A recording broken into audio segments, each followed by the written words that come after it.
وہ نیچے سے ایک ساتھی کارکن نے ان اشعار کی فرمائش کی ہے۔ بابا جی ہمیشہ فرماتے تھے کہ اس طرح کے پروگرام میں جب آگے پیچھے ساؤنڈ ہو، لائٹنگ ہو اور ماشاءاللہ اپنے ہزاروں کارکن ہو، سیکیورٹی ہو، ایک خوبصورت ماحول ہو، اس میں نعت پڑھنا اور ہے، اور جب ہاتھ پیچھے باندھے ہوئے ہو اور سامنے آپ کو پتہ بھی ہو کہ حضور کی عزت آبرو کے حفاظت کے لیے جن سپاہی نے کام کیا ہے، تو اس ملک میں 400 کو قتل کرنے والے پھر بھی آزاد اور دندناتے پھرتے رہیں گے، لیکن مجھے نہیں چھوڑیں گے۔ اس کے باوجود آپ کال کوٹری سے یہ صدا لگائے، یا رسول اللہ تیرے چاہنے والوں کی خیر۔ جب ہاتھ باندھے ہوئے ہو اور سامنے کال کوٹری ہو اور پانسی کا پندہ ہو اور آپ پانسی کی طرف جاتے ہوئے بھی فرمائے کوئی گل باقی رہے گا، میں چمن رہ جائے گا، بس رسول اللہ کا دین حسن رہ جائے گا۔ تو میں نے جب آپ کو اپنے دادا حضور کا بتایا کہ میں نے کہا 1953 میں جب لاہور کے سرزمین پر ختم نبوت کے لیے جلسہ تھا، 18 فروری کو 1953 کو خیبر پختونخوا سے آپ اس میں شرکت کرنے کے لیے تشریف لائے، اور آپ خیبر پختونخوا سے واحد مدعو تھے کہ آپ اس کی نمائندگی کریں اپنی سرحد کی۔ تو جب آپ آ گئے تو سٹیج پہ دیکھا کہ جلسہ وہ منتشر تھا، اعلان ہو چکا تھا، کسی نے اس جلسے کی صدارت کی تو اس کو پانسی دیا جائے گا، اور آپ کو پتہ ہے اسی وقت کا جو قادیانی وزیر تھا ظفر اللہ، وہ مکمل طور پر آرڈر دیتے تھے کہ مجھے یہ نہیں بتائے کہ کتنے لوگ بچ گئے، مجھے بتائے آپ کہ آج کتنے لوگ شہید ہو گئے۔ اس وجہ سے وہ جلسہ سارا منتشر تھا، قائدین سارے گرفتار ہو گئے تھے۔ آپ نے فرمایا یہ جلسہ شروع کیوں نہیں ہو رہا؟ لوگوں نے بتایا اعلان بھی ہوا ہے اور قائدین بھی گرفتار ہے، کس نے اگر اس جلسے کے صدارت کی تو اس کو بھی گرفتار کر سے پانسی پر لٹکایا جائے گا۔ تب میرے دادا حضور حاجی امین صاحب، وہ اخبار کا ٹکڑا اب بھی میرے پاس موجود ہے، 1953 روزنامہ زمیندار 18 فروری، اب بھی وہ اخبار میرے پاس موجود ہے کہ آپ آ گئے اور مائک ہاتھ میں لے کر اعلان کیا اگر حضور کے عزت ابرو کی خاطر، حضور کے ختم نبوت کی خاطر کسی کو تختِ دار پر لٹکایا جاتا ہے تو یہ محمد امین فقیر خود اعلان کرتا ہے کہ اس جلسے کی صدارت میں خود کرتا ہوں۔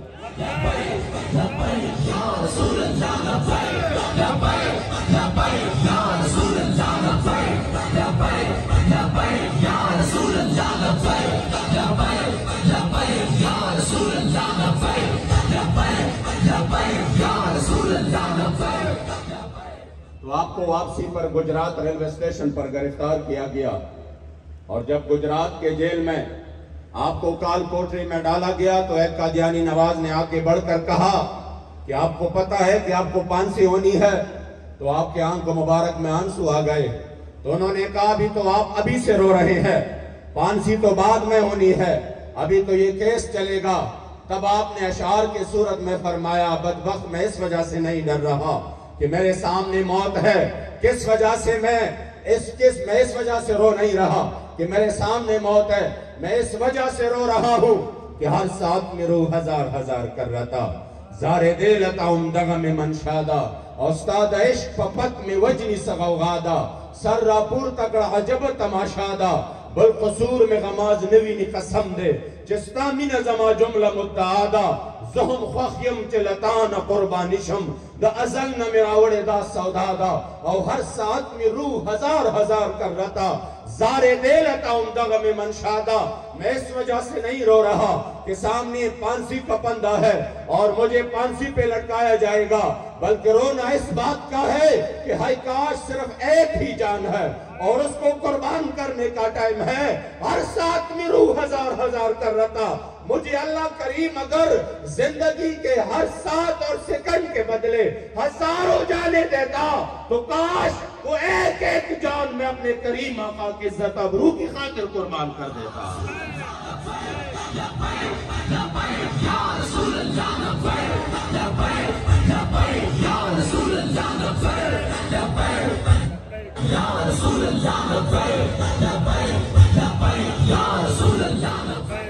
اور پھر آپ فرماتے ہیں بالقصور میں غماز نوی نے قسم دے چستا من زما جملہ متعدہ، یا رسول اللہ میرا اور تو کوئی قصور نہیں ہے، قصور تو صرف ایک ہے کہ یا رسول اللہ میں آپ پہ قربان ہونے کے لیے آیا۔ تو اگر یہ قصور ہے، توجہ اس طرف، تو یہ جرم ہے، بالقصور میں غماز نوی نے قسم دے چستا من زما جملہ متعدہ، اگر یہ جرم ہے تو یہ جرم تو میں زندگی کے ہر سانس پہ کروں گا، یہ جرم تو چوک گھنٹہ گھر میں بھی ہوگا، یہ جرم تو لودرہ میں بھی ہوگا، یہ جرم تو پشاور میں بھی ہوگا، یہ جرم تو چار سدہ میں بھی ہوگا، یہ خیبر سے کراچی تک ہم ہر لحظہ ہر لمحے یہ جرم کریں گے۔ اور یہ تو آپ جیل اور کال کوٹری کا جب تختہ دار ہو، یہ جرم تو تختہ دار بھی ہوگا۔ اس وجہ سے الحمدللہ آج ہم اس قافلِ عظیمت تحریک لبیک یا رسول اللہ میں، اگر ہم اس وقت ہم کراچی سے الحمدللہ چلے اور کراچی سے یہاں تک لوگ شاید سمجھ رہے تھے، آپ احباب آرام سے بیٹھے، انشاءاللہ امیر محترم آئیں گے، ہم سب استقبال کریں گے، ابھی آپ نظم کو خراب نہ کریں، بھی ٹائم ہے، وہ آئیں گے انشاءاللہ، ہم سب بھی چشم براہ انشاءاللہ ہم سب کریں گے استقبال۔ آپ نے توجہ اس طرف رکھنی ہے، اس وجہ سے ہم ادھر سے چلے، یہاں تک پہنچے، لوگ سمجھ رہے تھے پتہ نہیں، وہ شاید تماشا کر رہے تھے کہ اس گرمی میں، اس دھوپ میں جب جا رہا تھا یہاں سے تو میں نے یہاں پر سٹے کیا تھا رات کو، آپ یقین کریں مجاہد اسماعیل صاحب شاید ہے ادھر، انتہا میں نے یہاں پر ایک جگہ پہ سٹے کیا اور یہ ٹائم تھا تقریباً رات کا، جو دھوپ اور گرمی تھی، میں بالکل حیران تھا، میں نے کہا اس دھوپ میں، اس گرمی میں یہ کاروان چل رہا ہے، امتحان بہت ہے، آج میں جو یہ ماحول دیکھ رہا ہوں، بابا جی فرماتے تھے نا، ہم جن کا کام کرتے ہیں وہ ہمیں بے آسرا نہیں چھوڑ رہے، اور پھر فرماتے تھے مالک دیکھ رہے ہیں، آج ایسا موسم ہے جیسے میں چارسدہ میں ہوں، جیسے یہ ملتان نہ ہو، جیسے یہ ملتان نہ ہو، حالانکہ ہمارے ہاں جب گرمی کے مثال دی جاتی ہے تو ملتان کا نام لیا جاتا ہے، روف یار آج تو ملتان جیسی گرمی ہے، لیکن آج ملتان کے آب و ہوا بھی، ملتان کا موسم بھی حضور کے عشاق اور غلاموں کو مرحبا کہہ رہے ہیں۔ آج یہ ماحول واللہ اتنی روحانیت ہے، اور پھر ملتان والوں کی بھی واہ واہ، اتنی خوبصورت پنڈال سجا کے، اور میں راستے میں آ رہا تھا یہاں تک کہ قریب علاقوں میں جو تاریخ استقبال ہے، جو الحمدللہ حضور کے غلام نکلے ہیں، تو بابا جی فرماتے تھے نا کہ مالک دیکھ رہے ہیں، ہم جن کا کام کرتے ہیں پھر وہ ہمیں بے آسرا نہیں چھوڑ رہے، اب مالکوں کا کام ہے کہ انہوں نے ہمارے لیے الحمدللہ موسم بھی کتنا زبردست ہوا، اور اگر گرمی بھی تھی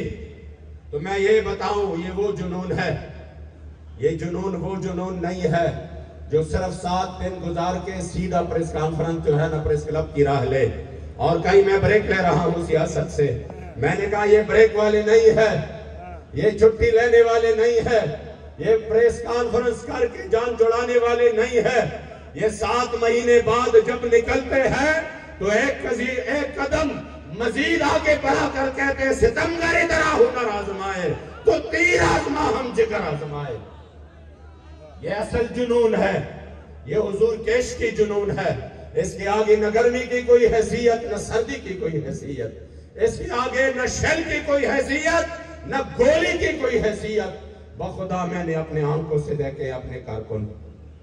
میں نے اپنے کارکن اپنے آنکھوں سے دیکھے ہیں کہ وہ گولی کے سامنے بخدا دیکھے ہیں کہ وہ کڑے ہیں، جیسے ان کو یہ پرواہ نہیں ہے کہ سامنے سے گولی۔ حویلیہ میں جب ہم آگے واپس جا رہے تھے اور انہوں نے پیچھا کیا، امیر محترم کے حکم سے میں نیچے اترا، میں نے دیکھا کہ ہمارے کارکن بالکل گولیوں کے سامنے کڑے ہیں، وہ سیدھا فائرنگ کر رہے ہیں۔ میں چیخ کو کہہ رہا تھا اپنی جان کی حفاظت بھی ضروری ہے، کسی بندے کو کوئی پرواہ نہیں تھی۔ یقین کرے تب میں نے اس مرد کلندر قبلہ امیر المجاہدین رحمت اللہ تعالیٰ علیہ کے قبر مبارک کو یوں کروڑوں سلام ہو آپ پر کہ آپ نے اس قوم کو کتنا دلیر بنایا، یہ وہ لوگ تھے جو پٹاخہ پھوٹتا تھا تو ماں باپ کہتے تھے بیٹے باہر نہیں جانا، یہ کچھ فائرنگ کی آواز آ رہی ہے۔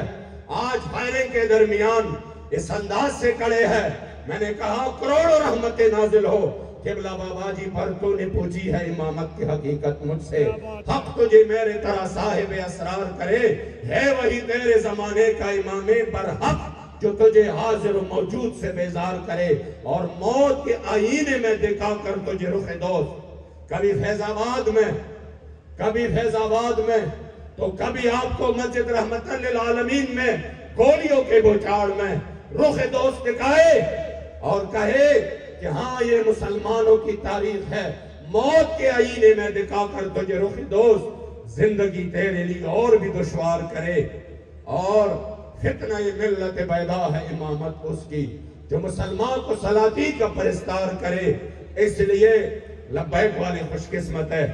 کہ جنہوں نے الحمدللہ بابا جی رحمت اللہ تعالیٰ علیہ کے قابل عظیمت کا ساتھ دے کر آج یہ ثابت کر دیا کہ انشاءاللہ ہم غریب کے لیے اس ملک میں جو عدم استحکام ہے، اس ملک میں جو یہ اپنی لڑائیاں لڑ رہے ہیں اور غریب درمیان میں پس رہا ہے، اس لیے لبیک حقیقی طور پر عوام کی ترجمانی کر کے انشاءاللہ میدان میں ہے، اور آپ ثمرات بھی دیکھ رہے ہیں، ابھی نکلے ہیں، پیٹرول کی بھی آپ قیمتیں دیکھ لیں، لوگ کہہ رہے تھے کچھ بھی نہیں ہوگا، میں نے کہا انشاءاللہ لبیک والے آ رہے ہیں، ضرور ہوگا انشاءاللہ۔ اب اعلان کیا اور پھر نکلے 20 روپے کا، حالانکہ بڑھانا تھا انہوں نے۔ اگر کوئی یہ سوچ رہا ہے کہ نہیں یہ ہوگا وہ ہوگا، میں آپ کو بلا مبالغہ اور اس وجہ سے نہیں کہ میں تحریک لبیک کا ایک کارکن ہوں، اس وجہ سے کہ واللہ یہ حقیقت ہے اور حقیقت کو چھپانا بھی جرم ہے۔ واللہ اگر یہ اتنا آپ کو ریلیف مل رہا ہر چیز میں، الحمدللہ یہ ان فقیروں کی برکت ہے جو 12 دن سے روڈوں پر موجود ہیں۔ انشاءاللہ ہم میدان میں رہیں گے انشاءاللہ، اور اس قافلہ عظیمت کے ساتھ ہر لمحہ ساتھ دیں گے۔ وہ وقت دور نہیں انشاءاللہ کہ حضور کا دین کا پرچم بلند ہوگا۔ میں ملتان کے تمام ذمہ داران کو، ملتان کے تمام اپنے قائدین، ذمہ داران اور کارکنان کو تہ دل سے مبارکباد دیتا ہوں۔ آپ وہ حقیقتاً مبارکباد کی مستحق ہے۔ کتنی خوبصورت اجتماع، ایک مرتبہ جو میں بابا جی کے ساتھ آیا تھا یہاں پر ملتان میں، جو روحانیت اور نورانیت موجود تھی اور بڑے مشکل حالات میں وہ جلسہ ہوا تھا، واللہ مجھے اب بھی وہ یاد ہے وہ منظر۔ اللہ کریم جل جلالہ بابا جی کے فیض سے ہم سب کو مستفیض فرمائے، اور یہ قافلہ عظیمت یوں رواں دوا رہے، اور زندگی کی آخری سانس تک ہمیں لبیک کے ساتھ وابستہ رہنے کی توفیق عطا فرمائے۔ رہے گا یوں ہی ان کا چرچا رہے گا، رہے گا یوں ہی ان کا چرچا رہے گا، رہے گا یوں ہی ان کا، اور بڑے خاک ہو جائے گا۔